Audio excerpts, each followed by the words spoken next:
Ben, c'est vraiment un outil puissant pour certains troubles comme les troubles anxieux, troubles dépressifs. Ben, ça peut aussi avoir un lien avec le fait d'avoir de la difficulté à mettre ses limites.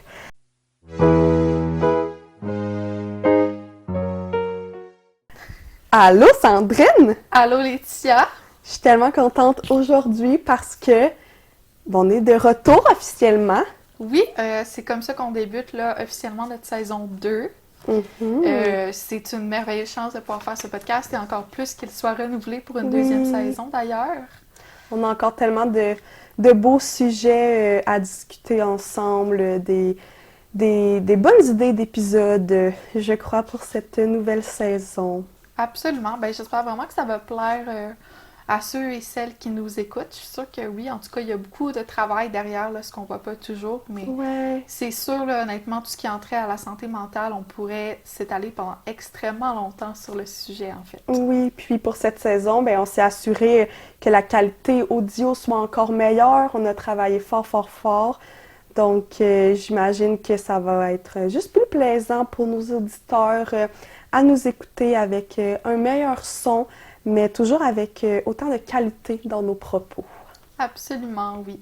Ben écoute, est-ce qu'on annonce, ça va être écrit dans le titre, là, mais aujourd'hui, on débute notre saison 2 en parlant de l'affirmation de soi. Oui, un sujet très tendance, je pourrais dire, ou un sujet très discuté, je trouve, dernièrement, que ça soit dans d'autres podcasts, que ça soit sur les réseaux sociaux ou même dans les vies personnelles du monde. Je pense qu'on aborde beaucoup plus l'affirmation de soi, comment mettre ses limites comparativement à avant.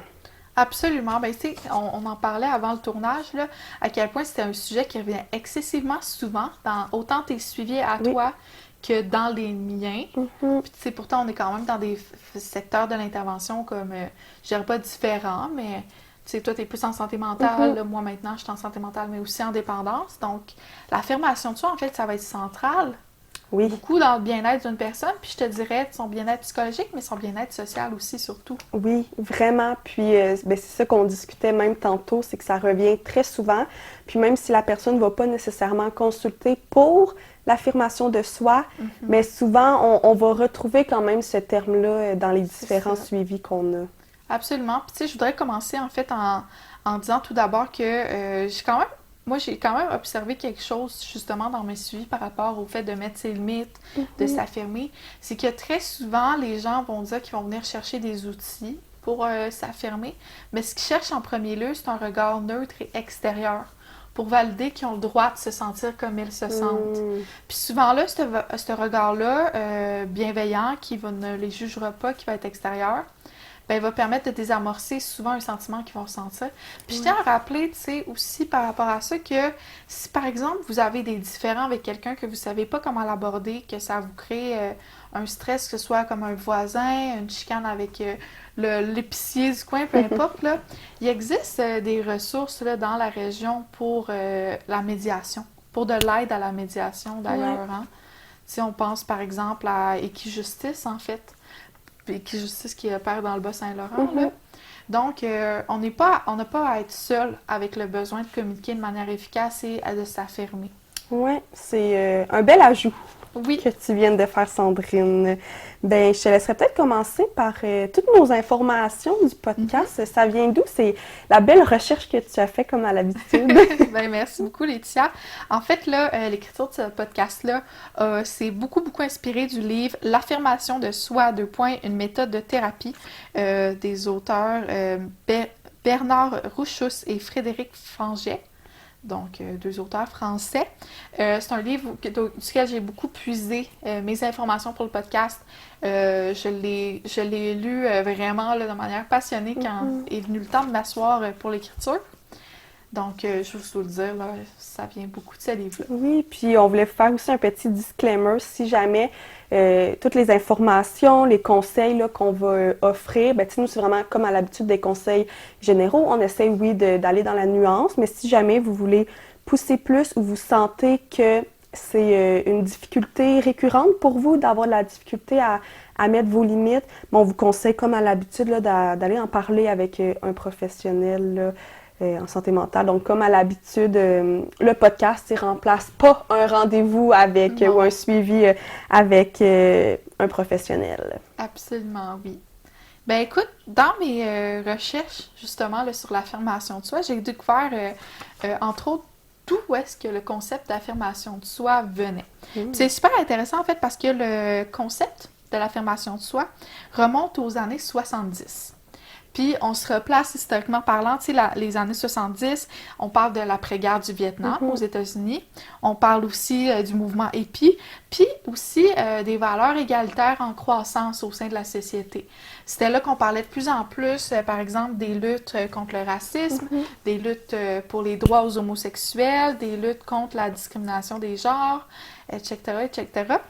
Donc, c'est en 1979 que sort le livre français S'affirmer et communiquer de Jean-Marie Boisvert et Madeleine Baudry, qui va être une référence dans le domaine là, de l'affirmation de soi. En fait, pour revenir justement aux années 70, quand on fait le lien, c'est là qu'on réalise que initialement l'affirmation de soi, c'était pas un concept individuel psychologique, c'était un concept pour venir appuyer les mouvements sociaux. OK. Tu sais, c'était un concept qui venait aider les mouvements sociaux à s'affirmer davantage, à manifester pour leurs droits, à reprendre pour leurs droits. Puis, éventuellement, on en est venu à la conclusion que c'était aussi quelque chose qui serait extrêmement pertinent pour individuellement. Oui, puis c'est drôle parce que lorsque tu dis ça, on dirait que moi, quand on parle d'affirmation de soi ou mettre ses limites, je vais plus penser au niveau individuel. Mais c'est bien de savoir que ça a commencé un petit peu plus au niveau... pour, comme tu dis, plus sociétal, plus vraiment l'environnement des personnes que juste la personne elle-même. Là. Parce que, tu sais, on le voit comme, hey, qu'est-ce que l'affirmation de soi peut apporter à un groupe, je dirais, ostracisé, à une minorité, mais en fait, ces effets-là positifs peuvent aussi être mis sur une personne. Tu sais, ça peut faire en sorte qu'on respecte davantage tes droits, ça peut faire en sorte qu'on va davantage écouter ce que tu as à dire, que tu vas être davantage, moins discriminé simplement. Ça va augmenter ta confiance. Donc, tu sais, le parallèle, je le trouvais super intéressant dans cette notion-là d'historique, justement. C'est rare qu'on prenne le temps, justement, de parler de l'historique de quelque chose, mais c'est vrai. Là, ça permet de le mettre en perspective. Oui. Puis, l'affirmation, là, comme on dit un petit peu tantôt, qu'on en parle souvent dans nos suivis, c'est vraiment un outil puissant pour certains troubles comme les troubles anxieux, troubles dépressifs. On va souvent voir dans nos suivis, comme on nommait, certaines personnes que s'ils ont ces difficultés-là, par exemple d'anxiété, de dépression, ça peut aussi avoir un lien avec le fait d'avoir de la difficulté à mettre ses limites. Puis, ça permet aussi de développer des compétences relationnelles. Donc, tu sais, on est toujours en communication avec les autres et j'ai l'impression qu'on le voit encore plus aujourd'hui avec tout ce qui se passe dans le monde, avec des divergentes opinions. Je pense que c'est important d'être capable de s'affirmer d'une manière saine pour soi, mais aussi pour les autres. Tu sais, un peu comme tantôt, on disait que c'est oui pour nous, mais ça va être aussi pour les autres. Là. C'est ça. Est-ce qu'en fait, la difficulté d'affirmation de soi, ça vient tout seul ou en fait, ça va plutôt accompagner des troubles en santé mentale? En fait, les difficultés d'affirmation de soi, ils peuvent venir seuls, mais c'est quand même rare. Dans le fond, il va plus avoir de la comorbidité avec des troubles un peu comme j'ai nommé tantôt anxieux, dépressifs, mais il peut aussi avoir avec les TCA, mais ça peut aussi être avec des problèmes d'addiction. Donc, je pense que c'est pour ça aussi que ça fait beaucoup un lien là, avec la santé mentale, puis aussi avec des personnes là, qu'on peut voir dans nos suivis. Puis par rapport justement à l'affirmation de soi, il va y avoir 4 grandes théories par rapport à l'origine des difficultés, de où donc ça peut provenir, d'où ça peut émerger. Oui. La première grande théorie, ça va être le non-droit personnel. Oui. Puis c'est quoi que ça veut dire ça, Sandrine? En fait, c'est quand on se donne pas le droit de s'affirmer, tout simplement, qu'on perçoit l'affirmation de soi, le fait de s'affirmer, comme étant quelque chose qui ne se fait pas. Puis ça peut venir, par exemple, ça peut être culturel, on peut provenir d'une culture où, c'est pas que c'est nécessairement chacun pour soi, mais que c'est mal vu de s'exprimer, tout simplement. Tout comme ça peut aussi être tout simplement familial, ça peut provenir de tout plein de systèmes d'éducation, cette croyance-là qu'on n'a pas le droit de s'affirmer. Ouais. Puis ça fait directement un lien avec la deuxième théorie, qui est le manque de renforcement par l'environnement. Donc, si on est dans un environnement, nos parents, nos frères, nos sœurs, nos proches, ils vont pas nous motiver, à s'affirmer, ou qui vont parfois nous réprimander si on s'affirme, si on dit non. Et ils vont pas nous laisser, ils vont pas nous dire comme ah c'est correct, ils vont dire t'as dit non, ok, puis tu vas avoir une pénitence par exemple. Ben ça peut venir de là aussi. Puis le troisième, c'est le manque de savoir-faire. Mais ça a un lien un peu avec lui que je viens de nommer parce que si tu n'as jamais appris à t'affirmer, ben tu sais pas comment le faire. Puis l'affirmation, des fois, j'ai entendu ça souvent dans mes cours, l'affirmation c'est un art. Puis c'est vrai aussi, il faut apprendre à savoir comment s'affirmer. Si on n'a jamais eu de modèle, si nos proches nous ont jamais expliqué comment le faire ou qu'on ne l'a pas vu de nos propres yeux, ben en fait, c'est juste plus difficile de pouvoir s'affirmer. Absolument, tu sais, comme une tralée de comportement, là, on l'apprend en l'observant chez les autres, en fait, là, en ayant des modèles qui le font et qui vont le faire aussi de manière saine. Ouais. Puis c'est ça. Il y a aussi, en fait, la dernière grande théorie, ça va être le manque de reconnaissance des messages sociaux. C'est-à-dire qu'on va mal percevoir les signaux de communication, par exemple pour des raisons cognitives, donc un trouble de personnalité qui va amener de la méfiance, ou même sensorielle, par exemple la schizophrénie ou de la phobie sociale. Je vais expliquer un peu plus ce point-là, mais par exemple, dans le cas de la phobie sociale, si on reconnaît mal le regard des gens sur nous, ben c'est sûr que ça va en émerger une difficulté à s'affirmer. On peut percevoir le milieu comme étant hostile, comme étant peu réceptif à notre affirmation. On va peut-être avoir l'impression que je me suis affirmée puis les personnes autour de moi ils ont eu une mauvaise réaction, mais en fin de compte, pas nécessairement, tu sais. Exactement, oui. Donc, en fait, je pense que dans la réflexion, quand on se questionne sur nos difficultés d'affirmation, ça peut être intéressant de se demander sur ces 4 grandes théories-là, est-ce qu'il y en a qui ressortent? Est-ce que j'ai eu un environnement familial qui permettait l'affirmation? Est-ce que j'ai eu des modèles positifs pour le faire? Est-ce que, j'ai parfois l'impression qu'il y a un décalage entre mes perceptions des autres puis ce qui est réellement dans les situations aussi? C'est tout en fait des questions qui peuvent être pertinentes à venir le se poser à ce moment-ci. Oui, vraiment. Puis on dirait que ça me parle aussi parce que, je pourrais dire environ à partir de fin cégep, début d'université, personnellement, j'ai essayé de me pratiquer à plus m'affirmer parce que je voyais que j'avais quelques difficultés. J'avais aussi beaucoup la peur de décevoir les autres. Tu sais, quand on dit non, on va en parler un petit peu plus tantôt, là. Mais c'est ça, c'est pas toujours facile. Puis, je l'avais pas beaucoup vu dans mon environnement des personnes qui s'affirment. Mais plus que j'ai commencé doucement à le faire, mais j'ai remarqué que l'environnement autour de moi ont commencé, eux aussi, à s'affirmer.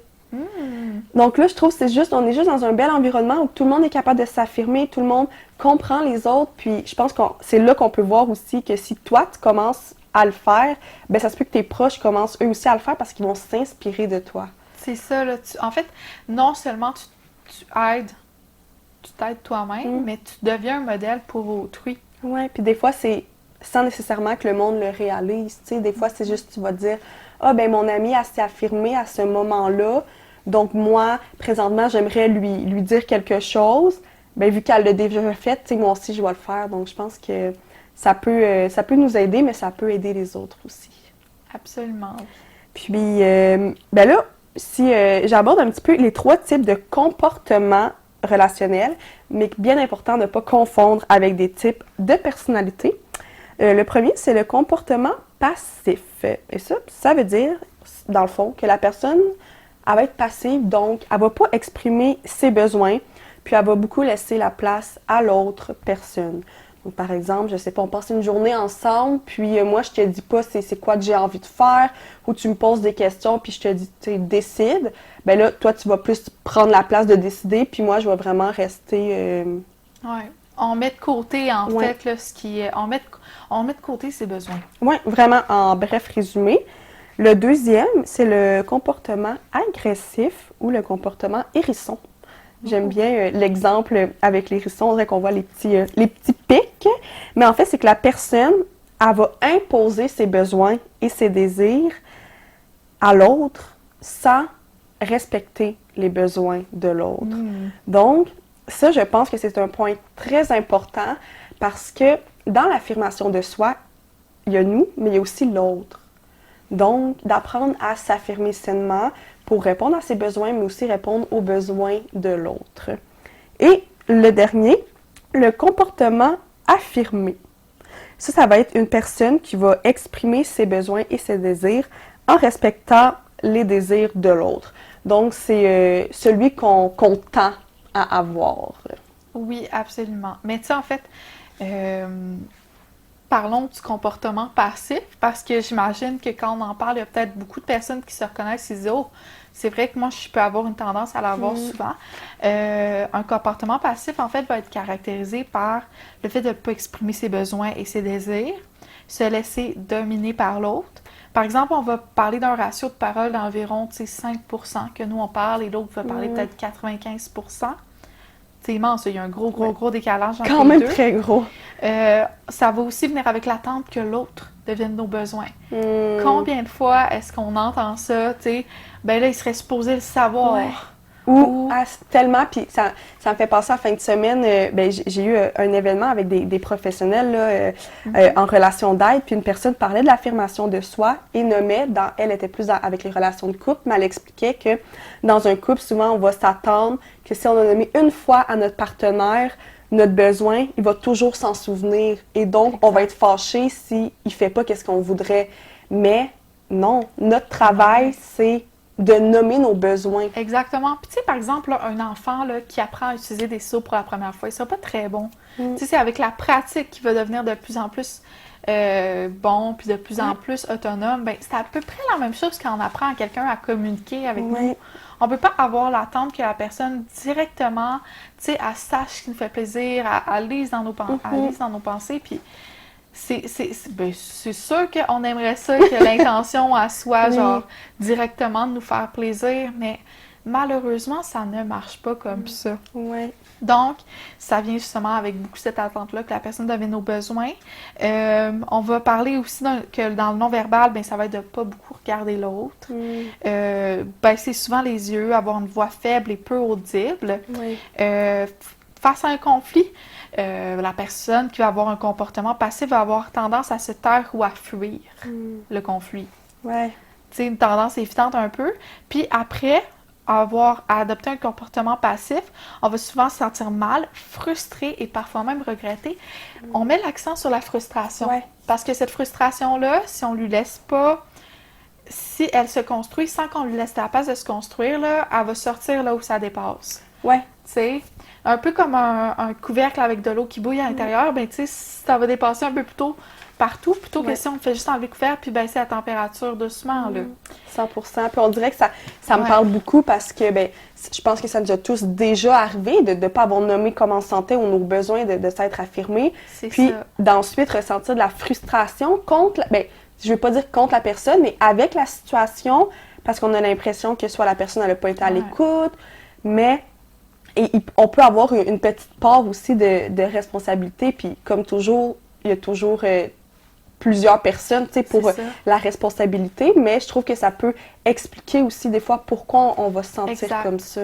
Puis tu sais, je te dirais, dans une situation de communication où il y a une personne qui adopte principalement des comportements passifs, puis l'autre principalement des comportements agressifs, l'agressif n'est pas le seul bourreau, puis le passif n'est pas la seule victime, là. Tu sais, dans les deux cas, très sans doute que la personne qui adopte le comportement agressif, souvent, ça va être réactif à la personne passive. Avoir quelqu'un face à soi, à toi, qui ne t'affirme pas, c'est choquant. C'est dur à vivre. Tu sais, puis c'est sûr là, que si la personne... C'est pas juste la personne prend 5% de place parce que l'autre va prendre 95. Des fois, c'est que la personne prend 95 parce que l'autre prend juste 5% aussi. Ça va comme dans les deux côtés, en fait. Puis faut réaliser, en fait, être face avec une personne qui a principalement des comportements passifs, on se sent délaissé dans la relation aussi. Exactement. Il y a vraiment les liens sont des deux côtés, là. Les liens sont des deux côtés. Mm. En fait, on va parler là, souvent de comportement passif comme étant ce qu'on appelle de la dérobade. C'est-à-dire le fait qu'on a l'impression que la personne, elle s'en fout. Mm. Elle vit une indifférence via l'objet de la communication. Ouais. Puis cette indifférence-là, elle va créer une frustration assez forte là, chez l'autre. Oui, vraiment. Mais non, mais je trouve ça intéressant parce que, ben, tu sais, je pense qu'on a tous peut-être été, tu sais, dans les types là, de comportements, dans chacun à un moment donné de notre vie, là, puis tout dépendamment avec qui on est aussi. Ça se peut qu'avec une certaine personne, on est plus passif, mais avec un autre, ben, on va plus être capable de s'affirmer, là. Oui, vraiment. Mais, en opposition à ça, le comportement affirmé, c'est-à-dire pas lui agressif, mais vraiment, tu sais, celui qu'on souhaite davantage développer. Lui, dans celui-là, on va exprimer nos besoins et nos désirs. On va respecter équitablement les besoins et désirs de l'autre. Ouais. Donc, on a une oreille tournée vers nous et une oreille tournée vers l'autre. Wow. Le ratio de parole va être à peu près de 50-50. Ça va plus s'équivaloir. On va être direct, clair et précis. On ne tourne pas autour de peau. Oui. On donne pas des mille et une nuances qui n'ont pas la place d'être là pour éviter le sujet. On va regarder l'autre aussi. On va avoir une posture décontractée, une voix claire et suffisamment forte. En cas de conflit, on va chercher un compromis, puis après, on va se sentir bien avec l'impression d'avoir dit tout ce qu'on avait à dire sans nécessairement gêner l'autre non plus. Ouais. Puis, on dirait quand tu disais aussi de ne pas tourner autour du pot, tu sais, des fois, quand on va s'affirmer, on va beaucoup tourner autour du pot, on va donner mille et une raisons pour expliquer. Mais moi, souvent, qu'est-ce que j'aime répéter, c'est oui peut être une réponse. Et non peut être une réponse. On n'a pas besoin... Oui, parfois, on aime donner une explication, mais on n'a pas besoin d'avoir un long paragraphe pour expliquer pourquoi on a pris cette décision, là. Exactement, tu sais, puis ça peut entraîner de se braquer chez l'autre personne si on tourne autant autour du pot, là, éventuellement, là. Donc, c'est pas toujours facile, mais en fait, là, je dirais que, tu sais, t'es pas obligé que la communication que tu as avec la personne soit la première communication que tu as avec toi-même via ce sujet-là. Tu sais, souvent, je conseille aux gens, en fait, de le séparer en trois.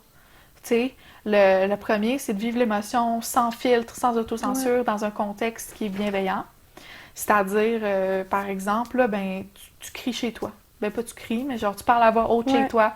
Tu sacs si tu veux, tu dis des méchancetés, peu importe. Tu vis ton émotion assez à la situation. Après, tu essaies de pointer c'est quoi que tu veux, qu'est-ce qui marche pas, tu sais, les reproches, etc. Puis, ben, finalement, tu vas t'adresser à l'autre personne. Mais on dirait que parce que tu as vécu au préalable ces deux étapes-là, c'est vraiment plus facile après, comme d'être en mode solution, là. Ouais, puis pas être trop dans les émotions, parce que souvent, les émotions, ils vont s'apaiser, puis on va avoir un regard plus plus global de la situation.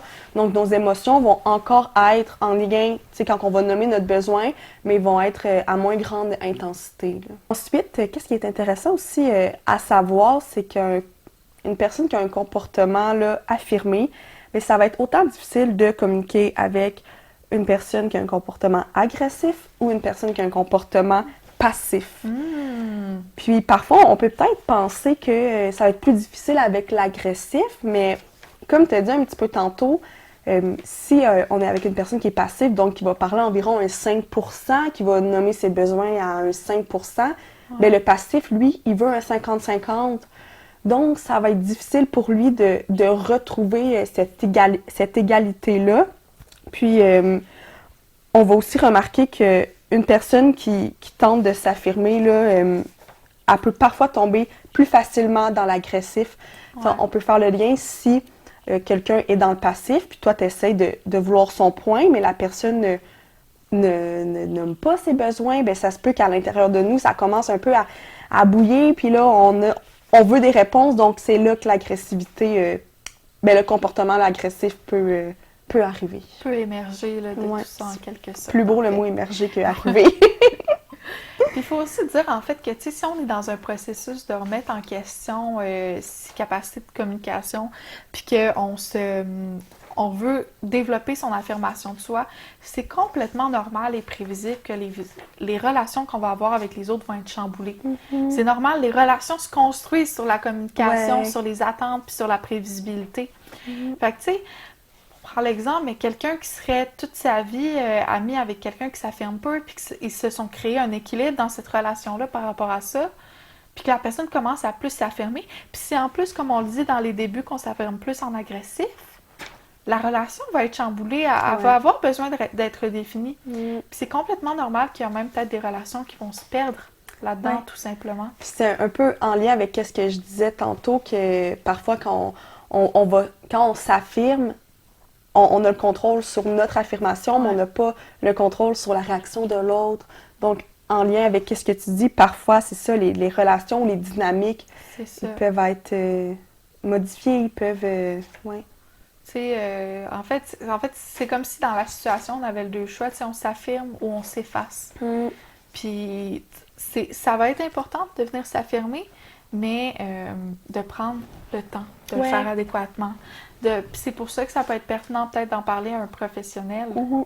Que la personne a un regard extérieur et bienveillant sur nous, sur nos expériences qu'on a vécues, tu sais, de venir valider, tu penses que c'est adéquat quand j'ai dit de cette manière-là, mais qu'on ait aussi la maturité de le recevoir si la réponse est non. Tu sais, faut le dire. Puis quand on disait plutôt qu'on faisait la distinction plutôt que c'est des comportements de communication et non des types de personnalité, sachez qu'un comportement, là, on n'est pas un comportement, on n'est pas une action. Ça te définit pas, là. Ça te définit pas, ça fait en sorte que même si tu réalises que le comportement que tu avais est pas le bon, ça veut pas dire que toi, tu n'es pas bon. Ça veut juste ça que je pense que c'est important de mettre de la nuance sur ça parce que, ben, tu sais, je peux le dire, mais tout le monde là, a eu déjà, comme je le disais tantôt, tout le monde a toujours eu certains comportements à différents moments, puis ça serait mentir que de dire que il y a des personnes qui existent sur la Terre qui ont eu à 100% du temps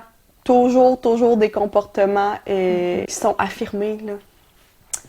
Ben oui. Est-ce qu'on va avec la petite partie des questions, comme on fait à notre habitude? Quelles questions est-ce qu'une personne, en fait, peut se poser pour peut-être un peu mieux définir ses défis là, dans l'affirmation de soi? Oui, exactement. Puis c'est toujours une petite partie qu'on aime faire là, à la fin de nos épisodes, de vous laisser sur des questions pour que vous continuez à réfléchir à l'épisode. Donc, la première question, quelle relation bénéficie de mes difficultés à mettre des limites? Ouh! Oui. Parce que comme on parlait tantôt dans des questions dynamiques, il y a peut-être des gens dans notre entourage qui ont avantage à ce qu'on s'affirme pas bien, en fait. Oui. Puis, la dernière, en termes d'affirmation de soi, qui sont vos modèles? Oh, c'est une bonne question. Ouais. Toi, Laetitia, est-ce que tu penses que tu en as des modèles en termes d'affirmation de soi?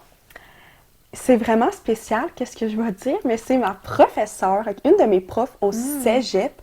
Puis, on a eu à plusieurs reprises cette professeure-là. Puis, professeur chouchou, là, qu'on pourrait dire que la plupart des étudiants l'appréciaient. Puis, dans notre dernier cours au cégep avec elle, elle nous a parlé de l'affirmation de soi. Puis, je m'en souviens d'une phrase qu'elle me dit et que je me rappelle toujours et toujours parce que j'avais parlé un à un avec elle pour lui nommer, tu sais, hey, ça me parle le cours de l'affirmation de soi parce que, tu sais, je vois que j'ai des difficultés, puis je vois que c'est, comme on a nommé, qu'il y a beaucoup de personnes qui ont ces difficultés-là. Puis elle me dit que l'affirmation de soi, au début, c'est très, très, très difficile à mettre en place, mais quand on réussit à mettre en place, on ne veut plus s'arrêter.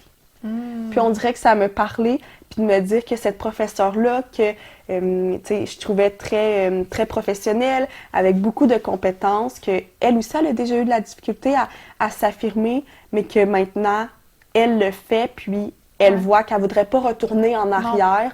Non, on dirait que ça me parlait. C'est sûr que c'est un modèle un petit peu plus loin parce que j'ai plus de contact avec cette professeure, mais j'ai l'impression que c'est une phrase qui m'a touchée puis que je me répète là, très souvent. Ah, ben j'aime vraiment Ouais. ça comme histoire. Puis si je te relance... Si j'ai la un question. modèle, ben en fait, je te dirais que justement, moi aussi c'était une enseignante. Oh! J'aimais beaucoup son style d'affirmation de soi. C'est une enseignante que j'ai eue en psychologie là, à l'université, euh, qui, tu sais, je trouve qu'elle personnifiait très Mm. bien le fait de, oui, je suis très gentille, oui, je suis, ben, Ouais, comment? Elle elle parlait. était Ben, toi aussi, t'es très gentille, Sandrine.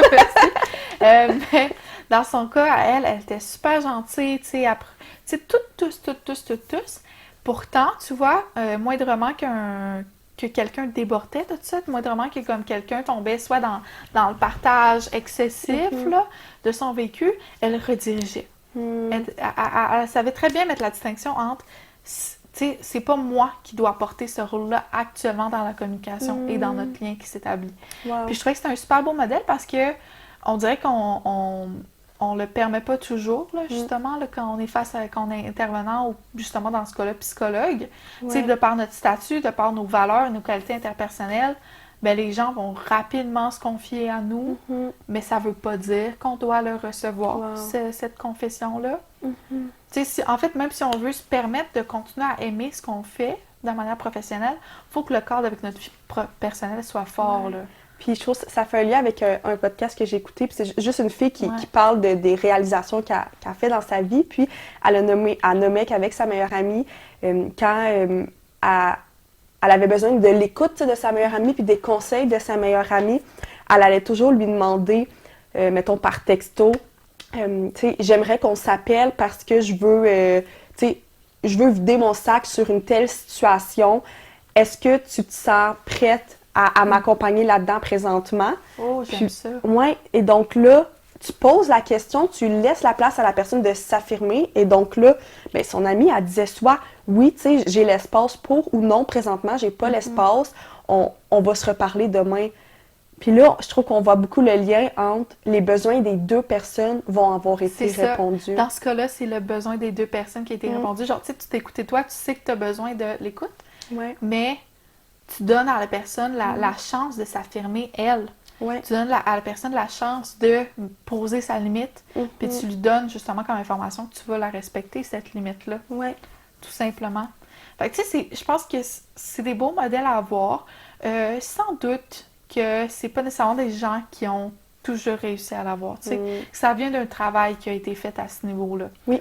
Tu sais, tout comme moi, j'ai réalisé comme que quand j'ai commencé à vraiment travailler dans l'intervention, ben mon vase, il était déjà comme un peu limite. Fait que tu sais, j'étais plus capable dans ma vie personnelle d'être une aidante naturelle pour les gens.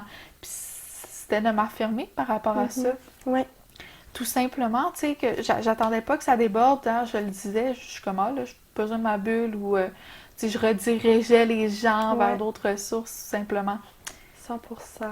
Donc, voilà. Oui. Je pense que ça fait le tour là, pour présenter justement le concept de l'affirmation de soi. Initialement, on voulait l'appeler mettre ses limites. Mais je trouve que l'affirmation de soi est plus adéquate. Ouais. Plus global aussi, j'ai l'impression. Ouais, plus large. Parce qu'on, tu sais, dans l'affirmation de soi, ça peut être, je sais pas dire à la personne, tu sais, j'ai eu du plaisir quand on a fait cette activité-là. C'est Tu sais, ça. c'est pas juste de mettre ses limites, là. C'est ça, mettre ses limites, en fait, on dirait que c'est surtout dans un cadre de conflit ou comme de distance. Ouais. Ou de dire non, tu sais, Ouais. ouais. Tandis que l'affirmation de soi, c'est simplement connaître son besoin et ses désirs et être à l'aise de les affirmer en respect de l'autre, Oui. tout simplement. Puis, est-ce que pour garder un peu les personnes motivées à écouter nos autres épisodes, on dit notre prochain épisode, vu que ça a peut-être un petit lien? On peut. Je te laisse Ben, ça, si vous Sandrine. êtes encore sur votre faim par rapport à l'affirmation de soi, c'est très normal, c'est très voulu de notre part. Le prochain épisode, on va parler vraiment concrètement de qu'est-ce qu'on peut faire pour faciliter l'affirmation de soi.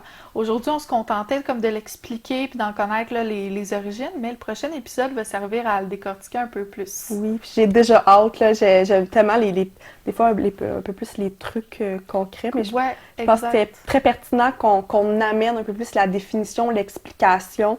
Puis en 2 temps, ça va aussi aider, je pense, les personnes à avoir une réflexion sur leur affirmation. Puis ensuite...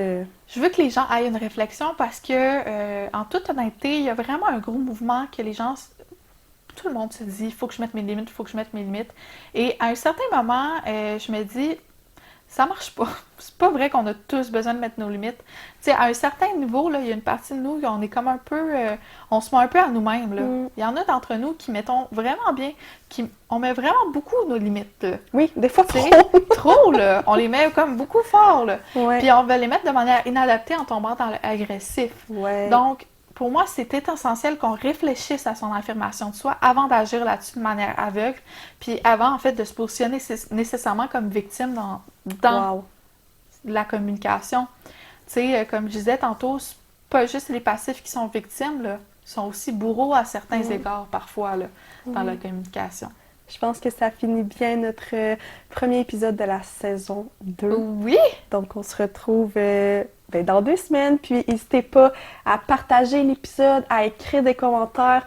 On aime vraiment ça. Je pense que ça nous motive aussi. Puis, si jamais vous avez, c'est ça, aimé quelques conseils ou des pistes de réflexion, là, n'hésitez pas à les écrire en commentaire. Absolument.